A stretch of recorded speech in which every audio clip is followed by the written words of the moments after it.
Hello everyone, I hope you all are fine.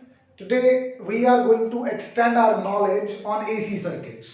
Last lecture तक हम जो AC circuits हैं उनके रिलेटेड खास करके कौन सा AC सर्किट LCR सर्किट के अंदर इम्पिडेंस, मैक्सिमम करंट, फेज का रिलेशन, उसकी रेजोनेंस कंडीशन, ये सारी चीजें पढ़ चुके हैं. नाउ वी वांट टू सी कि अगर हमारे पास कोई एसी सर्किट, और मैं यहाँ पे जर्नल एसी सर्किट की बात करके चलूंगा, ऐसा एसी सर्किट जिसमें हमें ये नहीं पता कि कैपेसिटर लगा है, इंडक्टर लगा है या रेजिस्टर लगा है, क्या लगा है, कोई भी कंपोनेंट हो हमारे पास, ठीक है. तो उस एसी सर्किट में पावर का कॉन्सेप्ट हम कैसे डिस्कस करेंगे. वैसे हम +1 से इवन 9th स्टैंडर्ड से पावर का कॉन्सेप्ट पढ़ते आ रहे हैं. Power is defined as the rate at which work is done. कितनी तेजी से काम किया जाता है उसको पावर बोलते हैं. जितनी ज्यादा तेजी से कोई मशीन काम करेगी उतनी ज्यादा पावरफुल कहलाएगी, ठीक है. और जितना स्लोली काम करेगी उतनी कम पावरफुल कहलाएगी. और हम ये कह सकते हैं कि वर्क करने के लिए क्या चाहिए होती है, एनर्जी. तो दूसरी डेफिनेशन भी अच्छे से फिट होती है कि power is defined as the rate at which energy is consumed. अब जहां तक बात थी डीसी सर्किट्स की, जो कि हमने सेकंड यूनिट में पढ़े हैं, ठीक है. डीसी सर्किट्स के केस में जो पावर है वो product of voltage and current से दी जाती थी, और इसके और कई एक्सप्रेशन बन के आ जाते थे हमारे पास, जैसे V²/R या फिर I²R. बट प्रॉब्लम क्या है कि हम तो यहाँ पे किसके बारे में डिस्कस करना चाहते हैं, एसी सर्किट के केस में. एसी सर्किट के केस में जो वोल्टेज और करंट है ये क्या करती है, ये साइनोसॉइडली वेरी करती है. अगर ये साइनोसॉइडली वेरी कर रही है, if it is varying sinusoidally, तो आप जो पावर निकालोगे वो किसी एक पर्टिकुलर मोमेंट की निकालोगे. मतलब you will define instantaneous power है.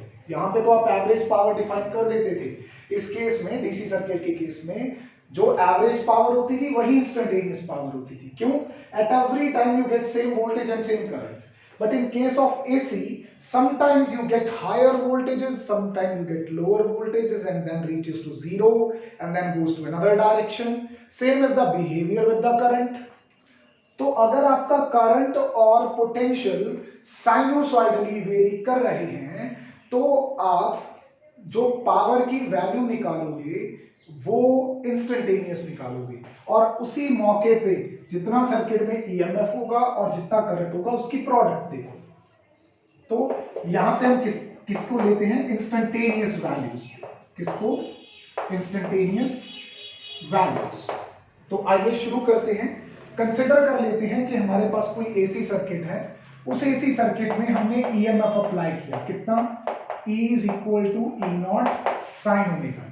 अब जब ये ईएमएफ अप्लाई होगा तो सर्किट के अंदर क्या रन होना शुरू हो जाएगा, एक करंट रन होना शुरू हो जाएगा, which is given by I0 sine omega t minus phi. You must be thinking कि सर ने ये फाई क्यों लिया. This phi is actually the phase difference. क्या है ये? This phi is the phase difference. किसका? वोल्टेज का, ईएमएफ का. किसके विद रिस्पेक्ट टू? करंट के विद रिस्पेक्ट टू. राइट, इसको ध्यान में रखिए. चलिए, अब इंस्टेंटेनियस पावर हमने ऑलरेडी डिफाइन कर दी है, राइट. इंस्टेंटेनियस पावर किसके बराबर होगी? Instantaneous power will be equal to the product of instantaneous values of EMF and current. अब यहां पे वो वैल्यूज सब्स्टिट्यूट करते हैं तो ये आएगा E0 साइन ओमेगा टी. पहले किसकी वैल्यू सब्स्टिट्यूट कर दी? E की वैल्यू सब्स्टिट्यूट कर दी. अब I की वैल्यू सब्स्टिट्यूट करेंगे, I0 sine omega t minus five. Right. अब इन दोनों को क्लब करने का टाइम आ चुका है. E0 I0 sine omega T sign omega t minus five. You can not do anything with this part. पर यहां पे ट्रिग्नोमेट्री अप्लाई हो सकती है. कैसी ट्रिग्नोमेट्री अप्लाई हो सकती है? 2 साइन ए साइन बी, जो किसके बराबर होता है? Cos A minus B minus cos A plus B. लेकिन यहां पे पहले 2 चाहिए होगा, तो हम एक काम करते हैं 2 से डिवाइड कर देते हैं और 2 से ही यहां पे क्या कर देते हैं, मल्टीप्लाई कर देते हैं, राइट। तो अब ये फॉर्म बन गई। Can I write it equal to this, लिखता हूं E not I not by 2। सबसे पहली टर्म क्या बनानी है, कॉस ए माइनस बी। तो ये जो चीज है this is A and this whole angle is B. तो ए माइनस बी करना चाहते हैं आप यहां पे, omega t minus this bracket, so omega t minus omega T plus 5। Omega T और ओमेगा टी कैंसिल हो जाएंगे, क्या बचेगा, सिर्फ 5 बचेगा, right. Minus cos A plus B, यानी कि omega T plus omega t minus 5। जब आप इनको ऐड करेंगे तो omega T plus omega T कितना हो जाएगा, twice of omega t minus 5, right. अब ब्रैकेट के अंदर दो टर्म्स हैं, एक तो कांस्टेंट टर्म है because 5 once set for a circuit is always same, right. दूसरा है टाइम कंटेनिंग टर्म, तो ये वेरी नहीं करेगी टाइम के साथ और ये करेगी। अगर इसको कंबाइन करके लिखूं तो क्या बनेगा, ब्रैकेट ओपन करके e not I not by 2 cos 5 minus e not I not by 2 cos 2 omega t minus 5, ये टर्म्स बनेगी। अब ये तो आपने इंस्टेंटेनियस पावर निकाली है। क्या आप इंस्टेंटेनियस पावर निकालना चाहते थे, नहीं, आप तो पूरे साइकिल के लिए for the whole cycle of AC average power निकालना चाहोगे। निकालनी ही एवरेज पड़ेगी, मजबूरी है। क्यों, every time the value of E and I is changing for AC. If the value of E and I is changing it means power is changing. तो आपको एक पूरे साइकिल के लिए एसी का एक पूरा साइकिल जो है उसके लिए अगर पावर देखनी है तो आपको एवरेज लेनी पड़ेगी। तो मैं इसकी एवरेज लेता हूं यहां पे, taking average over complete cycle. तो ओवर द कंप्लीट साइकिल इसकी एवरेज लेते हैं, P से हो जाएगा P एवरेज। अब ये सारी टर्म कांस्टेंट है, E not I not by 2 cos 5। तो एक कांस्टेंट चीज की एवरेज लेने का कोई सवाल ही पैदा नहीं होता, क्योंकि उसकी एवरेज भी उतनी होगी। सपोज करो आपने 5 टेस्ट दिए मुझे, ठीक है, आपने 5 टेस्ट दिए, आपके पांचों टेस्ट में मार्क्स कांस्टेंट है, चाहे कितने भी है, तो आप एट द एंड उसकी एवरेज निकालोगे तो वो एवरेज भी कितनी आएगी, इंस्टेंटेनियस के बराबर आएगी। तो constant values does not change on taking the average. ये टर्म में एक बड़ी अजीब चीज हो जाएगी, इस टर्म की एवरेज क्या आएगी, 0। Why, this term contains a sinusoidal function cos, और वो भी टाइम के साथ क्या कर रहा है, वेरी। तो अगर कोई साइनोसॉइडल फंक्शन टाइम के साथ वेरी कर रहा हो और हमें उसकी इंटीग्रेशन या उसकी एवरेज लेनी हो, कहां से कहां तक, 0 से लेके t तक, चाहे वो साइन हो चाहे वो कॉस हो, उसका आंसर क्या आता है हमारे पास, 0 आता है। तो इस चीज को तो देखने की जरूरत ही नहीं, राइट। तो अल्टीमेटली हमारे पास पावर का फॉर्मूला बन जाएगा या तो E not I naught cos 5/2 या दूसरा बनेगा E R M S I R M S cos 5। ये कैसे लिख दिया मैंने, इस 2 को ब्रेक कर लो, √2 मल्टीप्लाई √2, तो ई नॉट बाय √2 क्या होता है, E R M S, I naught by √2 क्या होता है, आई आर एम एस। ये एक्सप्रेशन बन जाएंगे हमारे पास। अब एवरेज पावर निकाल के देखते हैं कुछ स्पेशल केसेस में। ये तो आपने जनरल एसी सर्किट लिया ना, अब सपोज करो कि आपका जो एसी सर्किट है वो प्योरली क्या है, रेजिस्टिव है। प्योरली रेजिस्टिव होने का मतलब या तो उसमें अकेला रेजिस्टर है या उसमें रेजिस्टर की डोमिनेंस ज्यादा है। तो उसमें हमें पता है कि जो फाई है, फेज किस किस के बीच में, वोल्टेज और करंट के बीच में, वो क्या रहता है, 0, क्योंकि रेजिस्टर के लिए या किसी सर्किट में रेजिस्टर की डोमिनेंस के लिए वोल्टेज और करंट सेम डायरेक्शन में चलते हैं। सेम डायरेक्शन में चलते हैं तो फाई हो गया 0, cos 5 हो गया cos 0, किसके बराबर, 1 के बराबर। तो जो एवरेज पावर है वो कितनी आ जाएगी, that will be either E not I not by 2 या फिर वो आ जाएगी E R M S into I R M S. ठीक है, सिंपल एक्सप्रेशन। अच्छा, फिर अगर हमारा जो सर्किट है वो प्योरली कैपेसिटिव हो या प्योरली इंडक्टिव हो, देखो प्योरली कैपेसिटिव हो चाहे प्योरली इंडक्टिव हो, राइट। मैं क्लब कर रहा हूं, वैसे नोट्स में आप सेपरेटली बनाओगे इस पोर्शन को, प्योरली इंडक्टिव हो। चलो मैं भी सेपरेट ही कर देता हूं तुम्हारे लिए।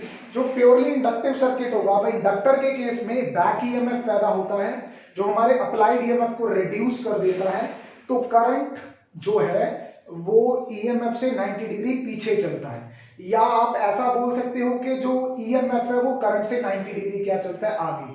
तो इसका मतलब उसके केस में फाई की वैल्यू क्या है, प्लस पाई बाई 2, आगे चलता है ना, तो प्लस पाई बाई 2। अब cos plus pi by 2 radian कितना होता है, this is equal to 0, cos 90 तो 0 होता है, कॉस पाई बाई 2 रेडियन या कॉस 90 डिग्री क्या होता है, 0। इसका मतलब इंडक्टर के केस में एवरेज पावर कंज्यूम्ड क्या होती है, 0, राइट।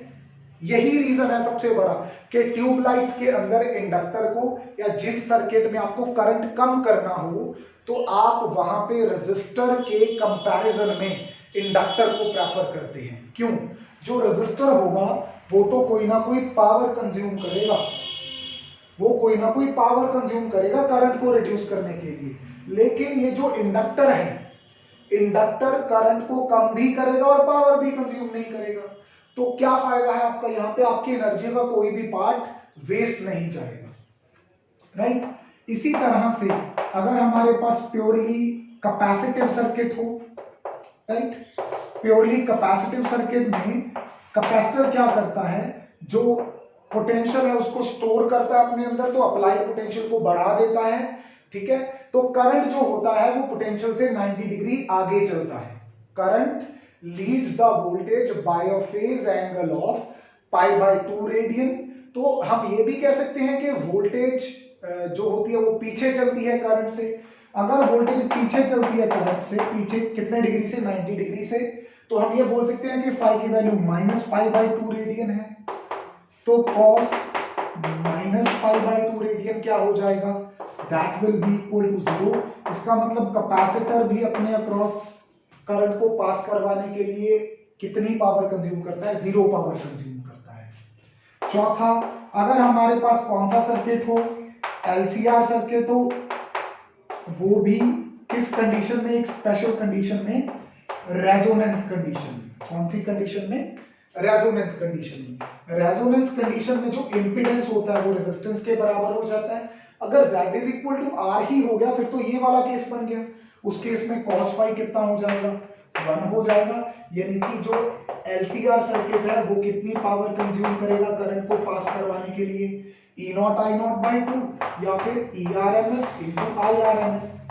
लेकिन ये चीज एप्लीकेबल है कब, सिर्फ रेजोनेंस पे। किस चीज पे, रेजोनेंस पे। इन 4 केसेस में आपने क्या देखा, कौन सा फैक्टर आपको सबसे ज्यादा इंपॉर्टेंट लगा? आपको ये कॉस फैक्टर सबसे ज्यादा इंपॉर्टेंट लगा होगा, क्योंकि यही कॉस तो सब में पावर डिसाइड कर रहा है। पहले केस में कॉस की कुछ वैल्यू थी तो पावर कंज्यूम्ड थी, दूसरे और तीसरे केस में कॉस की वैल्यू 0 हो जाती है तो पावर भी क्या हो जाती है, 0। चौथे सर्किट में भी पहले सर्किट जैसा है।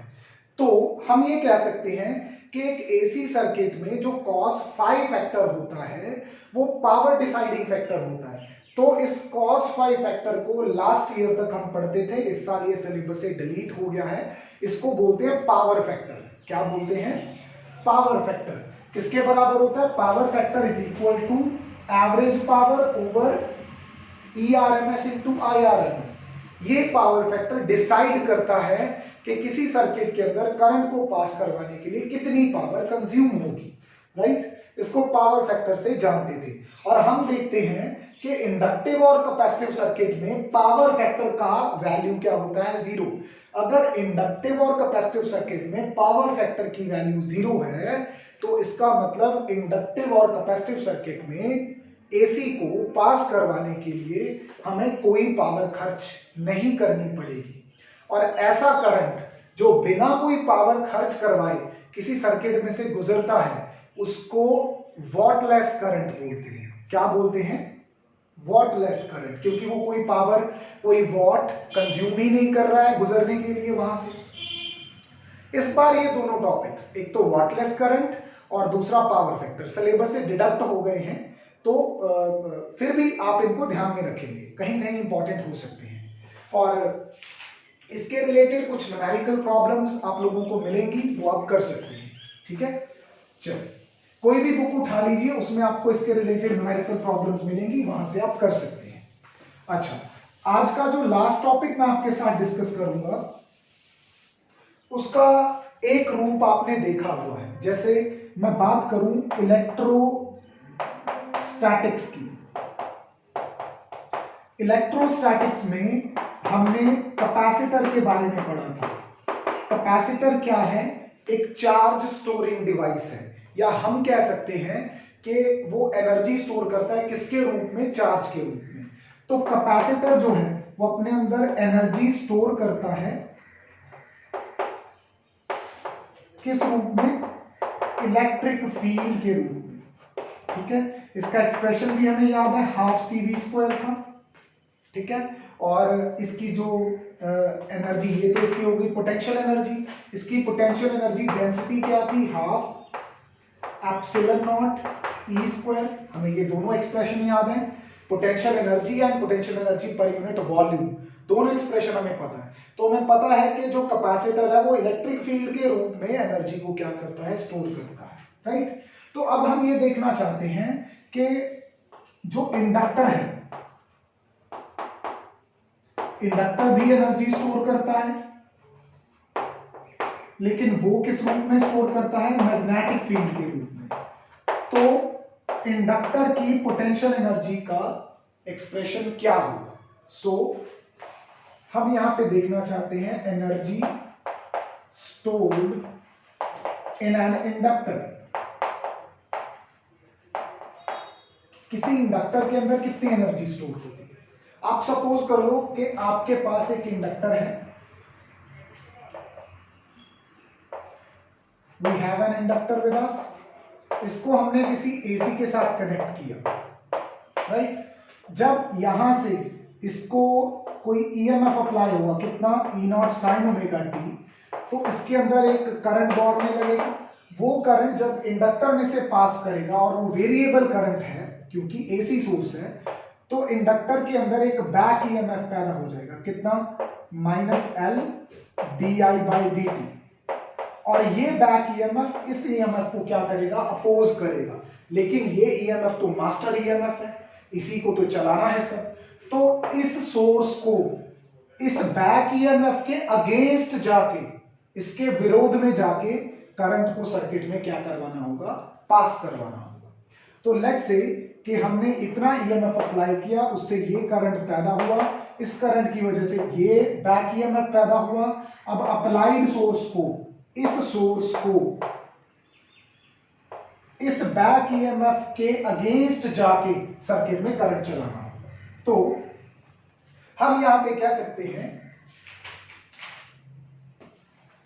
कि जो बैक ईएमएफ पैदा हुआ है -L di/dt, जो सोर्स है उसको करंट चलाने के लिए इस सोर्स के अगेंस्ट, इस बैक ईएमएफ के अगेंस्ट जाके काम करना होगा। और वो वर्क किसके इक्वल होता है? वर्क इक्वल होता है पावर इनटू टाइम। ठीक है, power into time, because power is equal to dV/dt। ठीक है, अब थोड़े से टाइम में थोड़ा सा ही काम होगा, तो अगर टाइम dt लिया है तो काम भी थोड़ा सा। पावर किसके इक्वल होती है? EI। और यहां पे क्योंकि अगेंस्ट जाके काम किया है, तो वही मैकेनिक्स वाली बात आ गई, जब फोर्स और डिस्प्लेसमेंट अपोजिट हो, या जैसे हमारे पास फ्रिक्शन होता था, उसके अगेंस्ट जब भी हम काम करते थे वो नेगेटिव वर्क आता था। तो EI/dt, अब E की वैल्यू ऊपर से सब्स्टिट्यूट कर दो, एक माइनस यहाँ पे, एक माइनस यहाँ पे है, तो ये चला जाएगा। L di/dt इंटू dt आई भी है साथ में, ये चीज है। ई की वैल्यू सब्स्टिट्यूट कर दी, i as it is, d t as it is, ठीक है। तो यहां से dt और dt न्यूट्रलाइज हो जाएंगे, अल्टीमेटली हमारे पास dw बचेगा किसके बराबर, li di के बराबर। तो अब टोटल पावर निकालने के लिए आप क्या करोगे, टोटल वर्क डन निकालने के लिए, टोटल वर्क डन निकालने के लिए थोड़े से वर्क डन को इंटीग्रेट करोगे, which will be li di, l constant है बाहर आ जाएगा, इंटीग्रेशन किसकी होगी, i raise to power 1 di, और इसकी इंटीग्रेशन क्या होती है, i स्क्वायर बाय 2, और ये वर्क किसके रूप में स्टोर हो जाएगा, ये वर्क स्टोर हो जाएगा किसके रूप में, पोटेंशियल एनर्जी के रूप में, और वो किसके रूप में होती है, मैग्नेटिक फील्ड के रूप में होती है। अगर आप इंडक्टर के केस में यहां पे आप एनर्जी डेंसिटी निकाल के देखो तो वो सर्टेनली आपके पास आएगी 1/2 म्यू नॉट बी स्क्वायर। जैसे यहाँ पे 1/2 एप्सिलॉन नॉट ई स्क्वायर था, म्यू और एप्सिलॉन एक दूसरे से उल्टा रोल प्ले करते हैं, तो अगर यहाँ पे एप्सिलॉन नॉट मल्टीप्लाई में है तो म्यू नॉट डिवाइड में आएगा, यहाँ पे ई स्क्वायर था, यहाँ पे बी स्क्वायर होगा, और बी भी कौन सा, ये होगा पीक वैल्यू वाला, राइट। तो सिमिलर काइंड का एक्सप्रेशन आपको मिलता है। आज के लिए इतना ही, अगले लेक्चर में हम नए टॉपिक्स के साथ मिलेंगे।